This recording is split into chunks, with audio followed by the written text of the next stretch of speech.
ஆந்திர மாநிலம் கிருஷ்ணா மாவட்டத்தில் 8 மாதத்திற்கு முன்பு நடந்த கொலையின் உண்மை தற்போது வெளிச்சத்திற்கு வந்துள்ள சம்பவம் அதிர்வலைகளை ஏற்படுத்தி உள்ளது. கிருஷ்ணா மாவட்டம் போரங்கா பகுதியைச் சேர்ந்தவர்கள் முக்காமல பிரசாத் சௌத்ரி, ரேணுகா தம்பதி.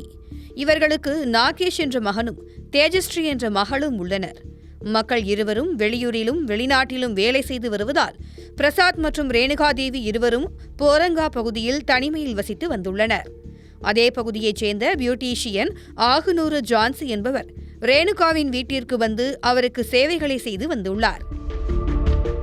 அடிக்கடி ஜான்சி வீட்டிற்கு வந்து போக இவருக்கும் பிரசாத்துக்கும் இடையே தகாத உறவு ஏற்பட்டதாக கூறப்படுகிறது.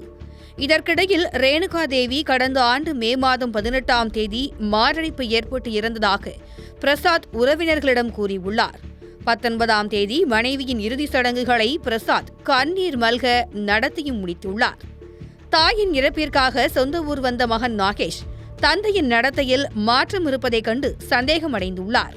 பிரசாத்தும் மகன் நாகேஷை மீண்டும் லண்டனுக்கே செல்லும்படி வலியுறுத்தி வந்ததால் அவரது சந்தேகம் மேலும் வலுவடைந்துள்ளது. ఇది ఇప్పటికే సెల్లే ఫోన్ చెక్ చేస్తే ఇవన్నీ ఉన్నాయి. నన్ను లండన్ వెళ్ళిపో ఇక్కడ వద్దు అని చెప్పి బలవంతం చేస్తున్నాడు. అసలు ఏంటా అని చెప్పి చెక్ చేస్తే ఈ క్లిప్పింగ్తో పాటు నన్ను కూడా లండన్లో నుంచి రానియకుండా చేద్దామని అక్కడే ఏదో చేయమని చెప్పి నన్ను చంపేద్దామని చెప్పి ప్లాన్ చేశారు.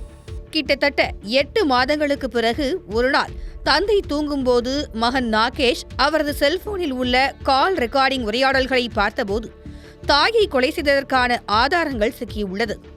இதுகுறித்து மகள் மற்றும் மகன் இருவரும் போலீசாரிடம் புகார் அளிக்க அதன் பேரில் போலீசார் மேற்கொண்ட விசாரணையில் ரேணுகாதேவி கொலை செய்யப்பட்டது தெரிய வந்தது.